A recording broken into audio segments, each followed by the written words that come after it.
आदिदेवाः पुरुषा पुराणाः त्वमस्य विश्वस्य परम निधानम वेत्तासि वेद्यम च परम च धाम त्वया ततम विश्वमनंत रूप। वायु यमः अग्निवर्णः शशांकः प्रजापतिस्त्वं प्रपितामहश्च नमो नमस्तेस्तु सहस्रकृत्वा पुनश्च भूयोऽपि नमो नमस्ते पुनश्च भूयोऽपि नमो नमस्ते। वसुदेव सुतं देवं कंस चाणूरमर्दनम देवकी परमानंदम श्री कृष्णं वंदे जगत गुरुम कृष्णं वंदे जगत गुरु। कृष्णाय वासुदेवाय हरे परमात्मने प्रणत क्लेश नाशाय गोविंदाय नमो नमः गोविंदाय नमो नमः। भगवान श्री गोविंद की सानिध्यता में हम सब आज यहाँ बैठे हुए हैं और ये भगवत गीता का प्रातःकालीन सत्र जो है वह अपने नियमित समय के साथ आरंभ हो रहा है। बड़ी प्रसन्नता रहती है जब कोई मनुष्य अपने रुचि का कार्य करता है तो उसके अंदर स्वाभाविक रूप से प्रसन्नता रहती है, और कोई कार्य रुचिपूर्वक न हो, उसकी रुचि का न हो, तो बेरुचि वाले कार्यों में निश्चित रूप से मनुष्य को प्रसन्नता नहीं रहती।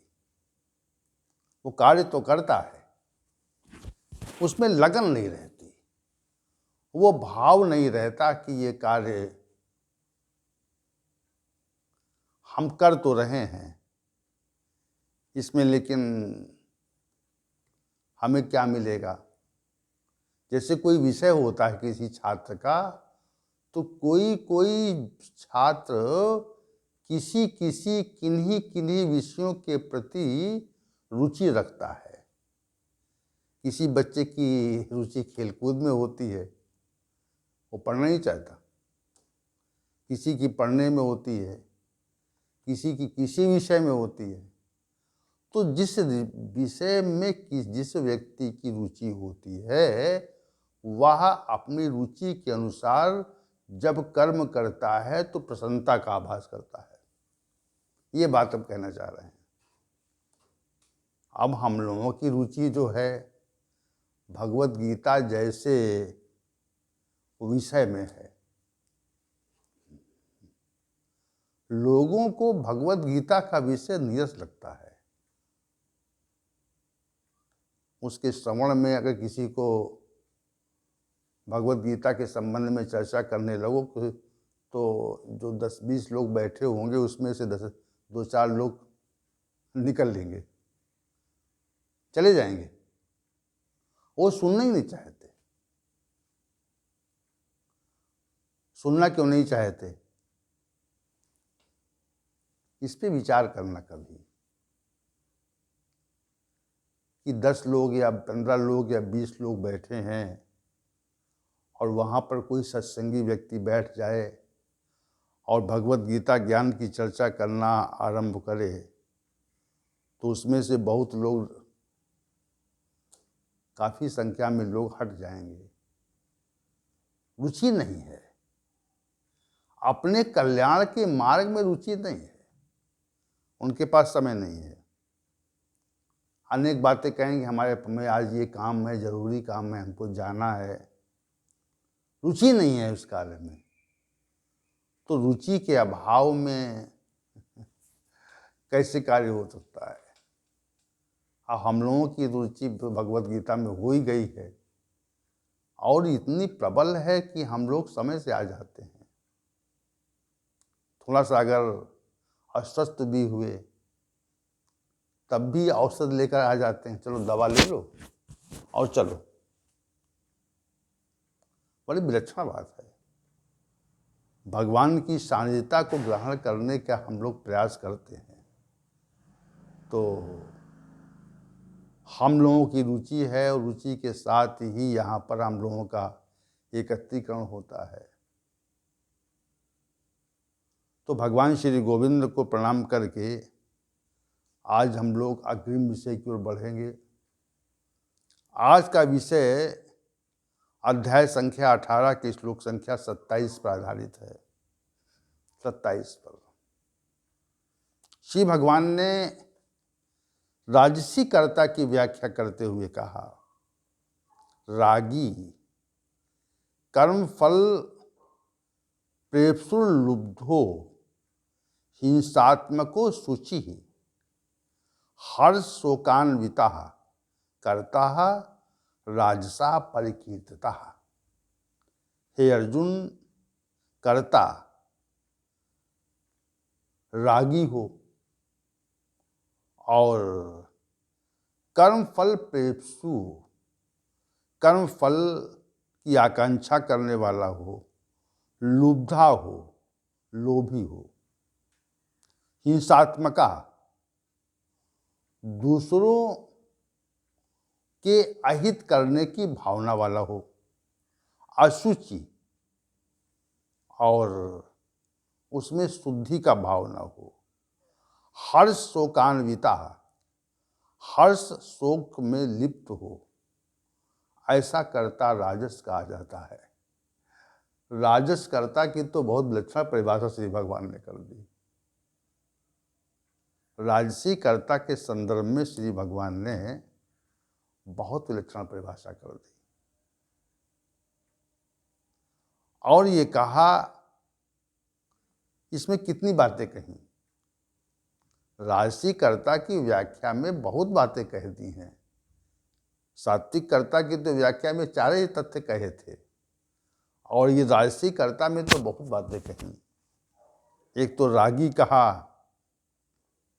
कर्मफल प्रेप्सु कहा 2, लुब्धा कहा 3, हिंसात्मका कहा 4, अशुचि कहा 5 और हर्ष शोकान्विता, हर्ष और शोक से अन्वित कहा 6।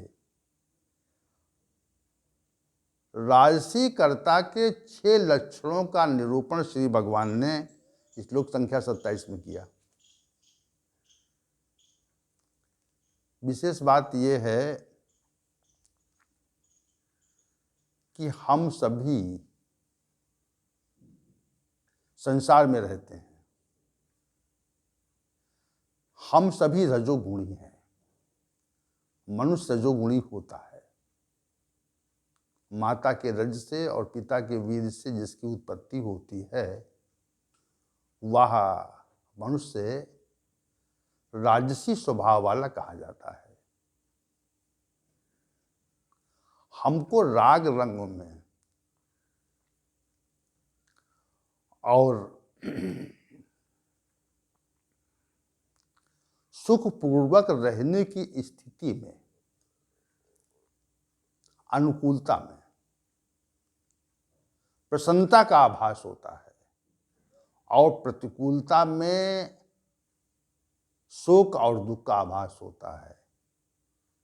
ये रजोगुणी मनुष्य की परख है। यह रजोगुणी मनुष्य का स्वभाव कहा जाएगा। इसको स्वभावता ये बात होती है। रजोगुणी मनुष्य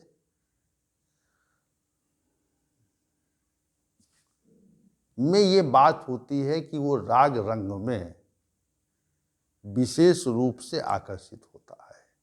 जैसे कहीं सत्संग हो रहा हो तो उसमें गिने चुने लोग आते हैं।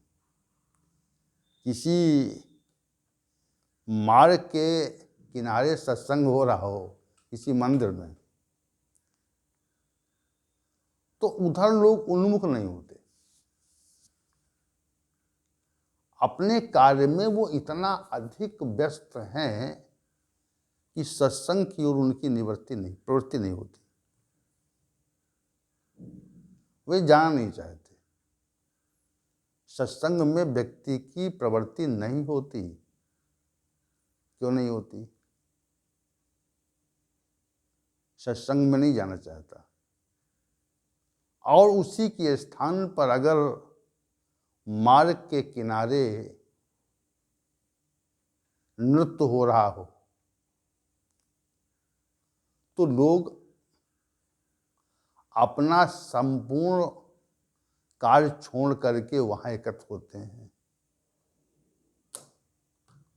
अब नृत्य देखने का जो भाव है वो प्रबल है, सत्संग सुनने का भाव प्रबल है। जहां पर कल्याण होना है वहां पर हम नहीं जाना चाहते, और जहां पर अकल्याण होगा वहां हम जाना चाहते हैं, ठहरना चाहते हैं। सत्संग के लिए आदमी को समय नहीं, कहते हमारे पास समय नहीं है। इन सब अनावश्यक बातों के लिए हमारे पास समय नहीं है। और अभी नृत्य हो अगर तो बहुत समय है। क्यों, ऐसा क्यों है? इस पर जब विचार करेंगे तो आप ये पाएंगे कि रजोगुण की प्रबलता के कारण मनुष्य में संसार में रहने की प्रवृत्ति उत्पन्न हो जाती है। मनुष्य संसार में रहना चाहता है, संसारिक विषयों से अपना संबंध रखना चाहता है, संसार में उसकी प्रवृत्ति रहती है। आप विचार करें कि हमारी प्रवृत्ति कितनी संसार में रहती, कितनी भगवान के साथ रहती, तो आप ये पाएंगे कि अधिक हमारी प्रवृत्ति जो है वो संसार में रहती है। संसार के साथ हम संलग्न होना चाहते हैं, ये हमारी प्रवृत्ति है। तो यहाँ पर श्री भगवान ने 6 बातें कही, और सबसे पहला राजसी कर्ता की व्याख्या में रागी पद का प्रयोग कर दिया। कहा रागी, जिसको राग हो, अनुराग हो संसार से, संसार के विषयों से जिसको अनुराग हो, संसार के व्यक्तियों से जिसको अनुराग हो, संसार की वस्तु से जिसको अनुराग हो, किसी व्यक्ति में हम आसक्त हो जाएं, उसके स्वरूप पर आसक्त हो जाएं, किसी वस्तु के स्वरूप में आसक्त हो जाएं, किसी विषय के स्वरूप में हम आसक्त हो जाएं, हमको राग उत्पन्न हो जाए, और जैसे ही राग उत्पन्न हुआ वैसे हम राशि कर्ता हो जाते हैं। कर्ता की व्याख्या बड़ी विलक्षण है। जो 6 लक्षण दिए हैं राजसी कर्ता के, वो सारे के सारे अवगुण हैं। अवगुण सात्विक गुण की प्रबलता में गुण प्रखर होते हैं, और राजसी गुण की प्रखरता में अवगुण प्रखर होते हैं, और तामसी गुण की प्रबलता में दुर्गुण प्रखर होते हैं। दुर्गुण जो हैं वो निकल आते हैं, स्वतः निकलते हैं। तो यहाँ पर जो बात है, श्री भगवान ने जो 6 बातें कही, रागी, कर्मफल प्रेप्सु, लुब्धा, हिंसात्मका, अशुचि, हर्षोकान्विता, ये 6 लक्षण बताए। राशि कर्ता के 6 लक्षणों का विलक्षण प्रस्तुतिकरण कर दिया। आइए चलते हैं एक एक विषय की ओर, और एक एक तथ्य समझते हैं कि रागी क्या है, कर्मफल प्रेप्सु क्या है, लुब्धा क्या है, हिंसात्मका क्या है, अशुचि क्या है, और हर्षोकान्विता क्या है। इस श्लोक की व्याख्या में श्री भगवान ने जो बातें कही थीं उसको हम व्याख्यापित करने का प्रयास कर रहे हैं। पहले रागी पे आप आइए। हम साधक हैं, सभी साधकों को ये विचार करना चाहिए कि संसार में हमारा जो राग है या अनुराग है वह किस में है। सामान्य बात कह रहे हैं हम। अभी हम उसको विभक्त नहीं कर रहे हैं, बांट नहीं रहे हैं। हम ये सामान्य प्रश्न पूछ रहे हैं कि हमारा राग किस में है, हमारा अनुराग किस में है, हमारा आकर्षण किस में है। हमारा आकर्षण धन में है या हमारा आकर्षण संपत्ति में है या हमारा आकर्षण पद में है या हमारा आकर्षण किसी विषय विशेष में है या हमारा आकर्षण किसी व्यक्ति विशेष में है। विचार करो आप, आपका आकर्षण कहाँ है? आप किसकी ओर आकर्षित हैं? अपने जीवन में आप किस वस्तु, स्थिति या विषय की ओर आकर्षित हैं? इस पर विचार करें आप और अपना अवलोकन करें। देखें कि हम कहाँ पर किसकी ओर आकर्षित हैं। तो जिसकी ओर आकर्षित हैं, हो सकता सबकी ओर आकर्षित हों। अधिकांशतः ऐसा ही है कि हम सबकी ओर आकर्षित हैं। धन की ओर आकर्षित हैं, संपत्ति की ओर आकर्षित हैं, पद की ओर आकर्षित हैं, प्रतिष्ठा की ओर आकर्षित हैं, विषय भोगों की ओर आकर्षित हैं और व्यक्तियों की ओर आकर्षित हैं। हमारा आकर्षण है, किसमें अधिक है, किसमें कम है, ये तो आपका विषय है। आप जाने कि हमारा आकर्षण किसमें है, अधिक है।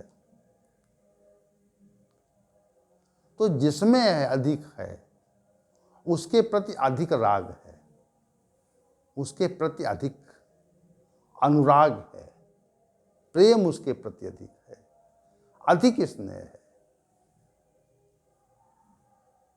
तो जैसे ही हम किसी के प्रति राग करते हैं, अनुराग करते हैं, तो वैसे ही हम सात्विककर्ता हो जाते हैं। सात्विककर्ता की विशेष बातें यही है कि सात्विककर्ता वही है जो संसार में अनुराग करे। राग छूटता नहीं है, जीवन पर्यंत समय के साथ रहता है। जीवन पर्यंत मनुष्य संसार को छोड़ नहीं पाता। संसार को न छोड़ने का कारण क्या है? संसार को न छोड़ने का कारण यह है कि हम परमात्मा को विस्मृत कर दिया है। हमने परमात्मा को छोड़ दिया, संसार को पकड़ लिया। संसार को पकड़ने का मुख्य कारण क्या है? हमारी जो उन्मुखता है वो परमात्मा की ओर से नहीं है, परमात्मा की ओर नहीं है। जैसे एक बाईं तरफ दृश्य है और एक दाईं तरफ दृश्य है। बाईं तरफ जो दृश्य है वो संसार का दृश्य है, संसार का वो उपवन है, और दाईं तरफ जो दृश्य है वो परमात्मिक उपवन है। तो परमात्मिक उपवन जो है अव्यक्त है, प्रतीत नहीं होता, दिखाई नहीं पड़ता। और जो सांसारिक उपवन है वो दिखाई पड़ता है, वो प्रतीत होता है। जैसे हम कहें कि भाई अमुक स्थान पर सुंदर मिष्ठान मिलेगा आपको, आप जाइए। जो बाईं ओर दुकान है वहाँ पर अच्छा मिष्ठान मिलेगा, और दिव्य मिष्ठान तो बहुत नीचे गहराई में दुकान है जो दिखती नहीं है, वहाँ मिलेगा। तो जो दुकान दिखती नहीं है, जहाँ पर दिव्य मिष्ठान बिकता है, तो वहाँ पर कम लोग जाना चाहते हैं। कहें ये जो बाईं तरफ दिख रही है, इस दुकान से मिष्ठान ग्रहण करो, कहाँ नीचे जाओगे आप? वो प्रयास का विषय है। वो दुकान दिख भी नहीं, मान ली कितनी अंदर हो, कितनी दूर दुकान हो, ये हमको दिख नहीं रहा है। और जब दिख नहीं रहा है तो हम प्रयास नहीं करते कि कहाँ। कहते लोग बताते हैं, मनीषी लोग बताते हैं कि उधर है, उधर एक दुकान है जहाँ पर दिव्य मिष्ठान बिकता है। कभी गए आप वहाँ पे? हाँ, एक आध बार गए, लेकिन बहुत कठिनता से मिलता है वहाँ पे, बड़ी दुर्गम यात्रा उसकी है। तो दुर्गम यात्रा में नहीं जाना चाहता आदमी। वो अप्रतीत है, अव्यक्त है, अप्रत्यक्ष है। परमात्मा अप्रतीत है, अव्यक्त है, अप्रत्यक्ष है। तो हम क्यों जाना चाहेंगे उधर? हमको जो प्रतीत है, दिख रहा है, उधर हमारा आकर्षण रहता है, उधर हम जाना चाहते हैं। हम अप्रतीत में जाना नहीं चाहते। क्यों जाएं? तो जो दिख रहा है उसके उपभोग की इच्छा से या उपभोग कर लेने के पश्चात हमको कुछ सुख आभास होता है, और जैसे सुखाभास होता है वैसे राग हो जाता है। जैसे सुखाभास होता है किसी वस्तु में, किसी विषय में, किसी व्यक्ति में, जैसे हमको सुखाभास होता है वैसे राग होता है। जैसे कोई व्यक्ति हमारे लिए लाभकारी हो तो हमें उससे राग हो जाएगा, हम उसे बार बार फोन करना चाहते हैं, मिलना चाहते हैं, उसे लाभ दिख रहा है। और जहाँ पे लाभ नहीं दिख रहा वहाँ क्यों जाना चाहते हैं? लोग बड़ी मजबूरी में मंदिर जाते हैं और मंदिर जाके प्रसाद चढ़ाते हैं और भगवान से कहते हैं कि भगवान हमारा कुछ हित करो, हम बड़े संकट में हैं। इसी भाव को लेकर के मंदिर आए हैं, वैसे नहीं आते। संकट को निवारण के लिए लोगों ने कहा भाई मंदिर जाया करो तो आपके संकट जो है वो निवारित हो जाएंगे। तो इसी भाव को लेकर के हम मंदिर जाते हैं। लेकिन राग कहाँ पे है? राग मंदिर में नहीं, ना मूर्तियों में है। मजबूरी बस जहाँ जा रहे हैं वहाँ पे। और संसार में राग है तो बिना मजबूरी के जा रहे हैं, उधर चले जा रहे हैं। उधर खिंचाव अधिक है, आकर्षण अधिक है, हम चले जा रहे हैं खींचते हुए। खिंचाव अधिक होने के कारण हमारी जो गति होती है वह उसी ओर होती है जहाँ पर हमको रुचिपूर्ण स्थिति प्राप्त होती है, रुचिपूर्ण वस्तुएं प्राप्त होती हैं, उनसे हमको अनुराग हो जाता है। श्री भगवान ने उस व्यक्ति को रागी कहा। सात्विक कर्ता को पहले रागी कह दिया कि रागी है ये। सात्विक कर्ता कौन है? सात्विक कर्ता रागी व्यक्ति है, जिसका संसार में अनुराग है, जिसका संसार में प्रेम है, वो रागी है। सात्विक कर्ता का ये जो विलक्षण गुण है या अवगुण है, संसार में व्यक्ति फंसता है और फंस करके अपना जीवन व्यर्थ कर लेता है। कैसे फंसता है? क्योंकि उसको संसार में सुखाभास होता है, इसलिए फंसता है। अगर मनुष्य को किसी कार्य में सुख का आभास न हो तो वो कदापि उस ओर आकर्षित नहीं होगा, जाएगा नहीं उधर। क्यों जाएगा? उस कार्य को क्यों संपादित करना चाहेगा जिसमें उसको सुख का आभास नहीं होता है? नहीं करे, कभी नहीं करेगा, कभी करता भी नहीं है। मजबूरी बढ़ कर सकता है, कोई मजबूरी आ जाए तो कर दे काम ऐसा, लेकिन सुखाभास के कारण उधर राग होता है। अनुराग क्यों होता है? सुखाभास के कारण होता है। श्री भगवान ने राजसी कर्ता को परिभाषित करते हुए श्लोक संख्या 27 के पूर्वार्ध भाग के आरंभ में ही रागी पद कह दिया। कहा कि रागी होता है सात्विक कर्ता। अब आप रागी हैं कि नहीं हैं? कितना अनुराग है संसार से, अधिक है तो सात्विक राजसी करता है आप। अगर संसार से राग बढ़ा हुआ है, अनुराग बढ़ा हुआ है, तो निश्चित रूप से आप राजसी करता है, इसमें कोई दो मत नहीं है। राजसी कर्ता का आधार ही राग से आरंभ होता है। राजस में प्रवृत्ति होती है, रजोगुण में प्रवृत्ति विशेष आ जाती है, और प्रवृत्ति विशेष होने के कारण हम संसार में प्रवृत्त होते हैं, और संसार में जैसे प्रवृत्त होते हैं तो वैसे ही हम संसारिक विषयों में समाहित हो जाते हैं। संसार के विषय हम में समाहित हो जाते हैं। हम उनमें समाना चाहते हैं और वे हम में समाना चाहते हैं। इतनी सी विलक्षण बात है। तो श्री भगवान ने राजसी कर्ता को पहले रागी कहा, रागी से ही आरंभ किया है, संसार के प्रेम से ही आरंभ किया है, संसार के स्नेह से ही आरंभ किया है। इस जिस व्यक्ति का संसार में स्नेह है उसको कहा रागी है, और कहा कि ये राजसी करता है। कर्ता की प्रवृत्ति संसार में है तो रागी है। फिर वो रागी जो पद है, यही अन्य जो इसमें अवगुण राजसी कर्ता के अन्य अवगुण दिए हैं उनसे संबंध रखता है।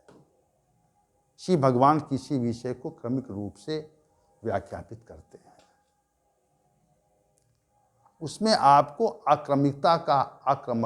क्रमकता का बोध नहीं होगा, कोई अक्रम नहीं होगा, क्रम से होगा, इन ऑर्डर होगा, ये कहने का अभिप्राय है। हर विषय क्रमानुसार ही परिभाषित किया गया है।